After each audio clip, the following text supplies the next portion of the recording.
Hey guys, welcome back to today's video. In today's video, it's going to be a brand new video, a brand new political discussion-based video actually, talking about the violent crime rates all across this continent, all across this country actually.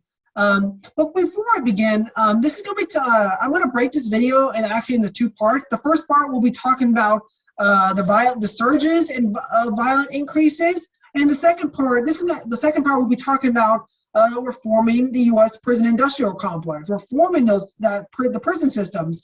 But in this video, it's going to be dedicated to talking about why people are turning to violent crime in the first place, and sharing my opinion and ultimately solutions on actually lowering the violent crime rates, to making sure help actually in a way helping the victim, but also helping the person and also helping the criminal that's also the victim of a crime, to help them to making sure they don't commit that crime again.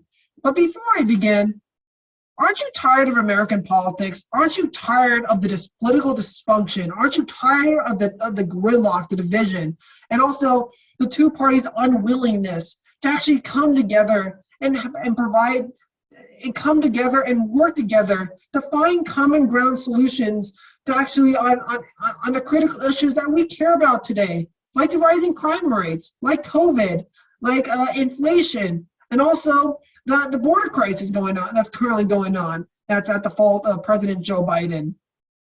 Well, if you are Georgians, support Better Ballot Georgia. What they support and what they advocate for, they advocate to implement instant runoff voting, or in other words, ranked choice voting. And this is an alternative voting method that's there, where voters, instead of voting for one candidate, they can rank the candidates in order of preference. You rank your favorite candidate as number 1, your second favorite candidate as number 2, your third favorite candidate as number 3, your fourth favorite candidate as number 4, and your least favorite choice will be at the bottom of your ranking. And Georgia is fighting for this. And if you're tired of the dysfunction, if you're tired of the gridlock, if you're tired of that, Georgia, get behind Better Ballot Georgia to pursue that will lead to more quality candidates. That will lead to candidates and putting voters first, and staying positive and sticking to the issues, because they will be more incentivized to reach out to as many voters as possible to ensure that they have a majority of support, in which they are going to be a little more civil to their opponents, so their opponents' voters can rank them second. And that's what Better Ballot Georgia is fighting for. And I hope that Georgia will at some point implement ranked choice voting, because just last spring, actually, in 2021, and last spring, Georgia passed a new voting law, and a lot of the media doesn't talk about this. But Georgia SB 202 implemented ranked choice voting, or in other words, instant runoff voting for military and overseas voters. But Better Ballot Georgia is fighting to make this universal for everybody, to truly provide voters with more choices and more voice. And if you're tired of the dysfunction, if you want more choices, if you want to hold the two-party duopoly accountable because they're not representing you, they're not sticking to the issues, they're not being positive, then what ranked choice voting provides you, it provides you to actually finding candidates that will better represent you. And if you Georgians want that, join Better Ballot Georgia. Follow them on social media, like on Twitter. Follow them, join them, because we can all be agents of change that will truly reimagine a new beginning and a new positive future for Georgia and for the United States of America for generations to come. So back to my main topic of this video, talking about the rising increases in violent crime rates all across this country. And even though maybe a lot of these pundits and politicians are making a huge hay on the rising crime rates, because recently, yes, the overall property crimes is down, burglary is down, larceny and theft is down, even a motor vehicle. The only type of theft that has seen a 40% plus increase is motor vehicle theft. But that's not the really main topic of this video. This is talking about the overall increases in violent crimes all across America that we've been seeing in New York City, in Atlanta, Georgia, in California, in San Francisco and Los Angeles, Portland, Oregon, Seattle. And they, like, the overall violent crime rate is plus 12%, murder is plus 26%, rape is plus 38%, neither robbery is down by minus 23%, aggravated assault is up plus 29%. And yes, maybe a lot of these pundits and politicians are creating making a lot of hay on that, making this into just being like, maybe they're just beating a dead horse at this point, because and just using it for political means to favor their one side's issue. It is an issue nonetheless that needs to be taken into consideration, but we do need to proceed with caution on this topic, and I'll go into that later in this video. But there's two biggest reasons why there has been an increase in violent crime. And one of those reasons is the pandemic, for one. There's been a loss of, like, during the pre-pandemic days, local community in my where I live, actually, in California, the Encinitas part of California, Encinitas and Carlsbad area, I knew a lot of, during the pre-pandemic days, back in the year of 2019 and earlier in the spring of 2020, I knew a lot of business owners. I knew a lot of people who, I knew a lot of businesses that I used to support before. And during and when COVID hit, a lot of those businesses, they went under because of the lockdowns and the mask mandates.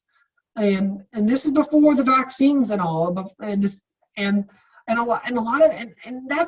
like one of the biggest, and this is what causes a lot of depression. People, and because of that, this is creating a lot of depression for a lot of people, because a lot of people lost their jobs because of many businesses closing down. And they can't make money. And what happens when they don't make money? They don't have enough capital to support themselves in lives, and they don't have enough capital to support themselves. And when they don't have enough capital, they can't pursue their dreams. They can't pursue their future ambitions that they want to actually pursue in life. And this is making life less meaningful for people, and one of the biggest reasons why we're seeing a surge in violent crime, and COVID is one of them. COVID is absolutely one of them, but another reason is in the spring of 2020, there was civil unrest all across this country in the wake of the murder of George Floyd, and also Rayshard Brooks, who was shot by police, because there's been a huge, and this has led to a lot of communities, especially communities of color, black, even like such as African Americans. There's been a huge distrust of many people. There's been a huge distrust between the community and the police, between the police and the communities they serve. A lot of people, some people today, they don't want to approach the police because they don't trust them, especially minorities. They feel kind of scared of them. They feel that they're going to actually be, in a way, searched and stopped, and because throughout, we have to understand why they're, like, a lot of them are scared to actually confront the police, and especially minorities, simply because I'm gonna be quite frankly honest here, and throughout, currently I am taking a sociology class right now in college. I'm taking a criminal justice and law course, and I'm starting to a little bit. I used to be during my senior year of high school, I used to be very conservative. I was a very conservative Republican. In 2016, I was a complete Trump supporter.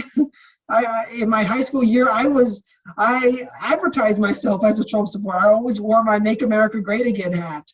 I was a big supporter of Trump, but throughout my college years, I really distanced myself away from the Republican Party, away from Trump, And I really started, and as I got more educated, and as I learned a lot more, why, and I learned, I really started, I'm kind of feeling, I have a little bit of sympathy of the people who are advocating for Black Lives Matter, the Black Lives Matter movement. I'm feeling sympathy where people of color are coming from throughout our country, because they have experienced a lot of, even African Americans and also Latinos and Native Americans, they have experienced a lot of racism back then. They've experienced a lot of that. Like African Americans, for one, after the American Civil War ended, and during Reconstruction, and with the passage of the 13th Amendment, that yes, it made it illegal for anyone to own a slave, but unless if you're punished for a crime. And that was a loophole that the South exploited. That created a loophole in which the Southern government exploited. So in response to that, a lot of these Southern states during Reconstruction passed laws like vagrancy laws that would make it illegal to actually live on the streets, the loitering. And who did this mainly negatively impact? African Americans. This negatively impacted African Americans because they have no home to go, because the South was poor. They were all in shadows after the American Civil War. And the South decided to pass they decided to pass laws that would criminalize homelessness, that would criminalize economic inequality. And guess what? They rounded up a lot of Black people, ended up back in chains again. They ended up back in servitude, but not through the property owners, but mainly through the realm of the eyes of the state. They were once again slaves again. It was a new and modern day version of slavery, but through the criminal justice system. And that's why a lot of African Americans today are protesting Black Lives Matter. Maybe they're saying that their lives also matter. Their voices also matter in the world. And I do feel sympathy for that. I do feel sympathy for other minorities like Latinos who experienced lynching throughout American history. In Los Angeles, when like if you guys remember, if you guys know, LA Dodgers, their baseball stadium, that was once a haven for Mexican Americans where they lived. And Los Angeles, they decided to build a baseball stadium to attract tourism, commercialism, money, because they thought it was all driven by profit. That's part of the ideal of capitalism, and that's what caused. That's what caused a lot of and what happened. How did they get a lot of Latinos to move out of there? A lot of them got evicted, and also law enforcement came in to force them out. And there's been a huge negative relationship between people of color and the community and the police force in general. If you look at the Texas Rangers, they were formerly a vigilante group. They murdered a lot of Latinos, and they murdered a lot of Hispanics along the Rio Grande Valley of Texas. And that's a huge, and that's one of the biggest.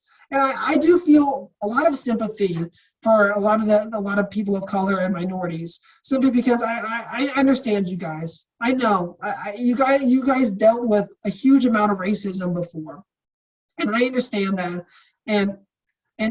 So being for someone that used to be a staunch conservative, I understand you guys. I completely understand it, and I think we can do more that will help.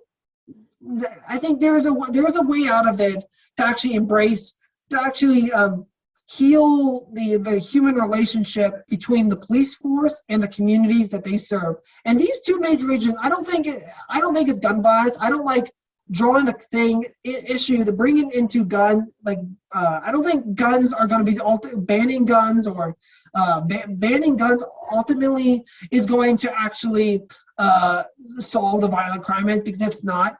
Because everyone's gonna find a way to actually, they're gonna find a way to actually get the gun illegally. They're gonna try to find a way to actually get it illegally. People will always find a loophole around the law to actually get things illegally and then commit another crime, because banning guns is not going to do anything to solve violent crime rates.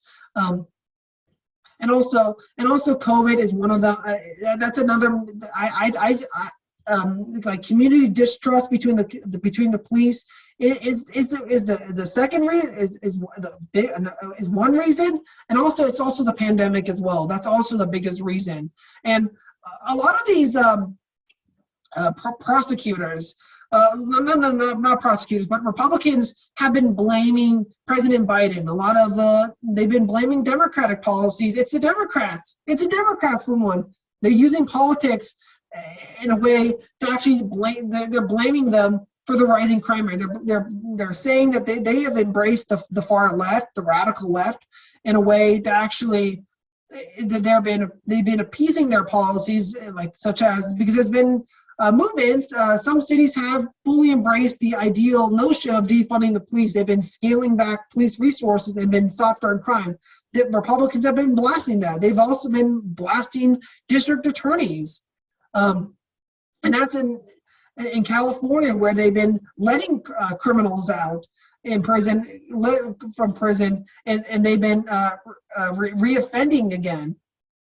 They've been blasting those weak district attorneys who have been soft on crime. They've been blasting softer on crime policy, and they advocating for policy that moves into the realm of harder crime policies will help lower violent crime rates, like keeping violent criminals behind bars, locking up murderers to keep the law-abiding safe, so they can have the dreams and the ambitions to live their lives the way they see fit. But like what I said on Twitter when I was about to make this video, we have to proceed with caution on this one. And what I mean by this is, weren't we here before in the 60s, the 70s, and in the 80s, and the 90s? Haven't we been here before where we experienced high crime rates, where the politicians, the only thing they reacted to is we need more police. We need more police on the streets to lock up criminals and put them behind bars. Haven't we been here before? We have been here before. And it started with in 1964 with Johnson's war on crime. This even continued under Richard Nixon with the history of the war on drugs. And this carried with Reagan. Reagan turned the war on drugs into a literal run. This also carried with Bill Clinton with the 1994 crime bill that implemented the 3 strikes law, where the person who commits a third felony will be locked up for good. 3 strikes and you are out, as Bill Clinton once said. And a lot of this, and due to this, a lot of these reactionary policies, just reacting to the high crime rate and responding it by being tough on crime and hard on crime, led to a huge surge in mass incarceration. As President Obama quoted, the United States makes up 5% of the world's population, but 25% of the world's prisoners. So in that regard, we have to proceed with caution on this one. Yes, there has been surges in violent crime, but like a lot of other crimes, like property crime, has been decreasing recently, and even though there has been surges in violent crime, it still has remained low. It hasn't been that high as it was in the 70s and the 80s or the 90s. We have to proceed with caution. We can't be too reactionary. We have to understand why people are turning to crime in the first place, and there is reasons why. And on Fox News, I got this on Fox News. One elected official in Florida said that it's absurd to say criminals are victims of a crime. Well, I have to completely disagree with that. Criminals are also victims of a crime. They've experienced depression. They don't feel like they have. A lot of the time they do it for money, and they are victims to some degree, because they haven't, in a way, they've been experiencing a lot of depression. They don't feel like they can be productive citizens of society. They don't feel like that they have no voice in the world, and that's one of the biggest problems with that's one of the reasons why people turn to crime. And going even further on this, one of this is like an article I found. What this article listed is the top 10 reasons for crime, why people actually turn to crime in the first place. One of those reasons is poverty. This goes back to my reasoning of economic deprivation, depression. That's one of the reasons why people turn to drugs in the first place, because they have nothing else to do in their lives. They don't have nothing else to do. That's one of the biggest problems. That's one of the biggest reasons why people turn to crime and drugs, and we need to help those people, because they made mistakes in their lives because something bad must have happened, or in a way, they never got the chance to live their dreams. They never got the chance to live a life that they wanted to live. And another reason is because of peer pressuring. Many young people who do commit crimes a lot of it is by engaging with peers, and their peers have been pressuring them to engage in things like drugs and weed and marijuana. And yes, what conservatives would say, like what Ronald Reagan used his wife, and Nancy Reagan said, just say no to them. But that's not always going to be the case sometimes, because people, there is going to be reasons why people will sometimes engage in drugs, because it's usually because of depression, something mentally wrong with them. They've just lost it. They're running away from something, and we have to understand why they're turning to that. They're running away from their problems, and that's not right in my opinion. We need to help those people. We need to rehabilitate those people. And also, politics is another one. That's one reason. If we looked at the Stand Your Ground laws, George Zimmerman, who shot Trayvon Martin, and even though he was proven innocent because Florida had your Stand Your Ground laws, because in which if you feel threatened, and there's been a lot. Politics play a lot into it. If we looked at during Reconstruction, the Ku Klux Klan, they lynched a lot of black people. They engaged. That's another version of why people turn to crime, is through politics and also race as well. Expressing their own interest, actually, in a way, killing people in masses that they don't agree with completely. And also, religion has to do with it. We've seen that with the shooting with a lot of Muslims going into centers, committing a lot of shootings.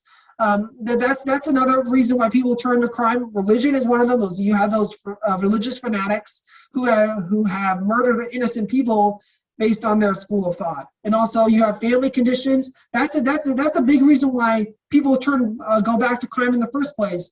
And also, because they've experienced hardship in their family. They had a tough early childhood. They had family members who have been arrested. They have been or currently serving time in prison or stuck behind bars. That plays a role why a lot of people turn to crime. And also society as well. That's another big reason. Unemployment, deprivation, and also an unfair judicial system. This goes back to the idea of people of communities of color having a distrust with the criminal justice system and policing in America. And that's the biggest reason. And seeing elected officials and Republicans and a Republican elected official in Florida saying that criminals are also saying that's absurd to say criminals are victims of a crime. That's not 100% true. We all understand with Republicans that maybe we should be tough on crime in some degree, prioritizing law enforcement resources on crimes that on criminals that's going to harm others. I don't think saying that they are victims of a. Saying it's absurd that criminals are victims of a crime, that's not 100% true. And this is going back to the reasoning, is we have to be cautious. Yes, we have to be somewhat reactionary. We have to, so we're keeping everybody safe, to making sure everyone feels like they can walk around and feel safe and just live their lives the way they see fit with no one harming them in the world. But we also, in a way, have to proceed with caution because we don't want to go back to the realms of beating a dead horse at this point, where we're constantly overpopulating our prison systems. We don't want to get to a point where the United States makes up 50% or 60% of the world population. You don't want to do that, and so in a way we have to find a good balance. As Eric Adams said, we have to find a good balance between having a good amount of police force, but also have a good amount of and also bringing the community involved to actually helping other people, helping those people, and helping criminals to help them turn them into better neighbors, to making sure everybody has the freedom to live their lives the way they see fit. And we have to proceed. There is going to be a middle ground. It's going to take time because it's not going to happen in one day. But there is a way to do it. There is a middle ground that everybody can at least agree on to really lower crime rates. And it's going to begin with a lot of forcing a discussion and forcing a dialogue to actually lower crime rates all across this continent. And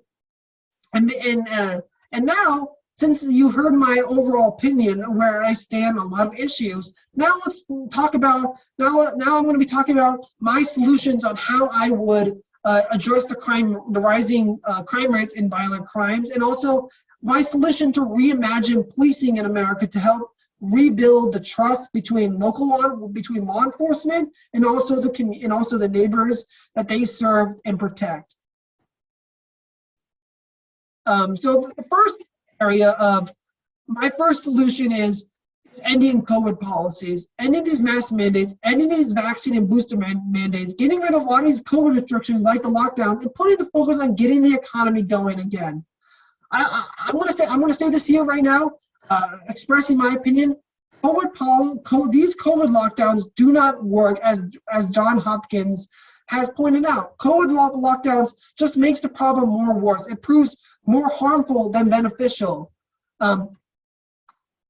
Throughout these lockdowns, from what Hopkins found is the COVID-19 mortality. It only reduced it by only 0.2%.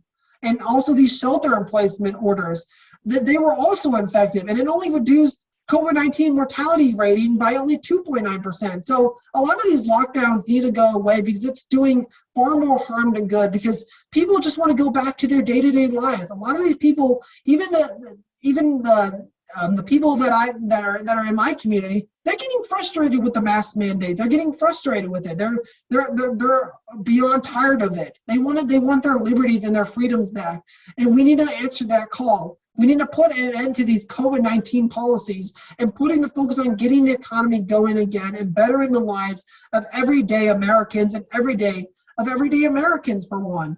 We need to put the emphasis on putting the focus on getting the economy going again, on pursuing economic policies that better ordinary American lives, where they can get jobs, they can make money, and where they have a good balance of stability, and where they can pursue some instability to pursue a financial career, to pursue a career that they have always dreamed of living. And that's what America should focus on. And that's the biggest reason that will honestly lower the violent crime rates, is by ending these ridiculous COVID policies. And also, dynamic policing. I got this idea from Norway, a Scandinavian country. Norway has a saying in their prison system. Since they put a focus on rehabilitation and restorative justice, they have this thing called dynamic security, and it's simply requiring your prison guards not just to be prison guards, but also social workers and interacting with the prisoners and in a way humanizing them. This is a good thing, in my opinion. I think this is in humanizing them. This is part of their role of rehabilitating them and helping them become better neighbors to their society. So I'm bringing this idea called So instead of calling it dynamic security, it's going to be called dynamic policing. And what dynamic policing is that it will mandate everyday police officers, local police officers, to make 1 through 6 human interactions with different citizens every day in their communities. This doesn't mean them patrolling the street. This means them actually walking around and saying hello and being friendly and interacting with humans, and maybe helping a homeless person, actually just helping a homeless person if they're starving, just buying them food, building a human relationship with one another, building a human relationship with the communities that they are sworn to protect. This is a version of soft on crime and being forgiving to a lot of people who committed crimes, in a way to actually humanize others. The building a friendship with the police and their neighbors, that they with their constituents. I know that they're not really their representatives, but they're, in a way, they're protecting their constituents. And I think, in a way, mandating local police officers to make 1 through 6 human interactions with everyday citizens, different citizens every day in their communities, it will foster human relationship. This means having an event that brings police officers in the communities where they can just be human, where they can, one morning, they can invite the community to interact with their local police officers, where they can enjoy coffees and donuts and just talk and be human with one another. Have these events with police officers and the communities, just to build relationships, to build friendship with one another. Because when you can build a relationship, when the police can build a relationship with the communities and humanize everybody, people will feel more confident. They will feel more willing to actually go to their police, to rely on them to keep them safe from crime and from crime like murders, for instance, and rising violent crime. That's another area where that will lower the violent crime rates in America. And also, pursuing economic policies, increasing taxes on big corporations and the super wealthy, but also cutting taxes for small businesses and the middle class. COVID has had major impacts on a lot of our small businesses. A lot of these businesses, mom and pop businesses, are struggling because of COVID through these lockdowns and COVID regulations. And corporations have been largely benefiting because of this. And I think giving back, we need to give back to the mom and pop businesses of the world and help them actually stay afloat in the world, to help them to actually give them the tool sets for them to grow, where they can be on a competitive playing field with a corporation, and helping ordinary people in the world, using the rich people's money, using these billion-dollar multinational corporation money, taxing them heavily, using that money to distribute that, to making sure to government policy that can better the lives of ordinary people, to better the lives of poor communities. And this means allocating government funding into poor neighborhoods, to actually attract tourism and attract commercialism, investing in those neighborhoods, to making sure businesses can set up camps in those neighborhoods, which will help lower crime rates overall and help give people a sense where they can make money, they can have a sense of stability of income, but also have a sense of instability where they can be free to live their lives the way they see fit and pursue their dreams and pursue a career that they want to pursue, to become an even more productive citizen. And also, a new homeless initiative SaaS program, a new government program. This is designed to recruit people that are willing to end homelessness all across America. This government program will be partnering with the most talented and determined people to help get people off the streets and give them the tools to become productive citizens to society. This is going to bring forth a new attitude for us as Americans. A new attitude, a more egalitarian and collective ideology. They're really caring for, in a way, caring for the disabled, caring for the mentally ill, caring for those people that need help, helping them live their dreams. Because having them live their dreams, this new program, we'll be recruiting the most talented and determined people, and what they will do is they will go out every day and they will help get people off the streets and help them get them through rehabilitation, and also in a way to help re-prepare them, retrain them to become where they can enter into the world, where we provide them the baby steps, the tool sets, to actually where we help them get a home for one, they help them get a car for one, and help them get their driver's license, and also rehabilitate them and help them and heal them in a way where we can help them get a stable income, and then also in a way give them that financial incentive to have a little bit of instability where they can be free to take some gambles and take some risks to pursue a dream that they've always dreamed of living. And that's the thing about criminals, why people turn to crime, because they're just depressed. That something happened in their lives that negatively impacted them. And we need to understand that as Americans. We need to understand why people are turning to crime in the first place. We need to help those people because they're not bad people. Criminals are not bad people. Homeless people are not bad people. They've just they're just depressed. That's why a lot of them turn to drugs. They need to be helped. They need to be rehabilitated. They shouldn't be living on the streets. We need to give them once again a purpose to live their lives, to still be productive citizens where they can make the best informed decisions for American society. That's part of caring for one another. That's part of caring for everybody. And that's another thing that will help lower the violent crime rate. That will help ultimately lower crime rates in general, and as well educational reform. Education is a big thing, a part of crime rates. If we're going to lower crime rates, we're going to need a better educated people. And this educational reform will be fostering a curriculum that will promote more egalitarian and collective people, where we're teaching the younger generation to be more egalitarian, to be more collective, and caring for the common good of everyone, taking care of everyone, and just being a good sport, and being very kind and sweet, and helping to humanize all Americans. And this means supporting the implementation of CRT, or in other words, critical race theory in K through 12 education. And this is all there to promote the idea that we're all Americans at the end of the day. We're all working together to strive to a more perfect union where everyone has the freedom and the liberties to live their lives the way they see fit. And that's why I support education reform, a part of addressing the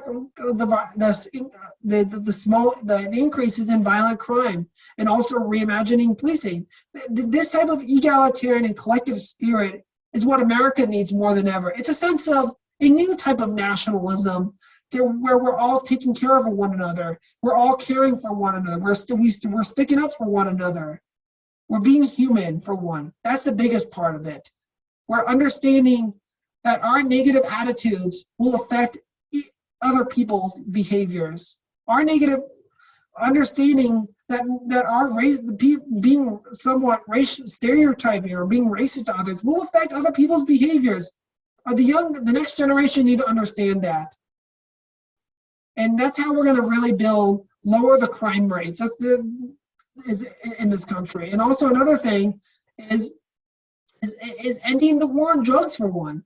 Legalizing marijuana and all other drugs federally. So instead of criminalizing drug users, let's rehabilitate them. Because there's a huge reason why this goes back to why a lot of people turn to theft and crime. Because a lot of these people are part of a crime organization just to make more money. And we need to help those people, not criminalize them, but rehabilitate those people to understand that yes, some people who do commit crimes, they should be punished for what they did, but we also have to rehabilitate them. We have to make them into better neighbors if we're going to give them that incentive to stay out of prison, and to making sure that they have the spirit, that they have the freedom to live their lives the way they see fit. And also, and this means putting more law enforcement resources towards crime that harms people, so other people, murder for one. Putting more of an incentive towards having law enforcement prioritize more on murders rather than on locking up people for simple possessions of marijuana. Doing all these things, from ending the war on drugs educational reforms like implementation of CRT, which will bring a new sense of change to American culture. I'm not saying move away from completely from individualism, but adopt a more egalitarian and collective mindset for we Americans to believe in, to caring for the collective good, that we're all Americans at the end of the day. We're all fighting to work together to strive to a more perfect union. If it is a new homeless initiative and program to help give and uplift people out of poverty, help give them the tool sets, have a little bit of stability and a little bit of instability where they can have the freedom and have enough capital to support their dreams and their lives.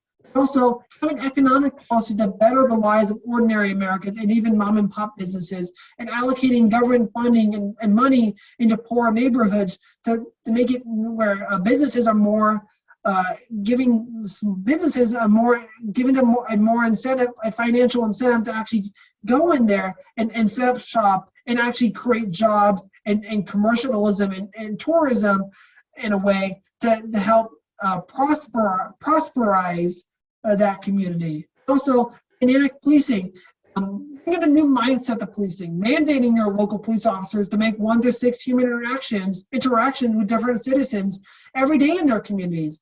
Building a human relationship, building having the police build friendships with our communities will help lower the crime rates, will help lower the civil unrest, will help in a way where people feel more comfortable going to the police to help them solve the situation that they're facing. Also, ending COVID policies will ultimately address crime and reimagine policing in America, where all Americans have the freedom and the liberty to feel where they feel safe, for one, to pursue their lives the way they see fit. But overall, you guys, comment down below. What do you think about my solutions? Where do you guys really stand on the rising crime rates going on in the United States of America? Share your opinion in the comment section below, because we can all be agents of change that will truly reimagine a new future and a new positive movement for America that will create a new type of belief, a new vision where we all are pursuing a life and dream that we see fit. So share your opinion in the comment section below of how we can address crime and reimagine policing in America. And don't forget to like and subscribe to see more videos on this channel. But until next time, guys, this is the Young Centrist, and I am out.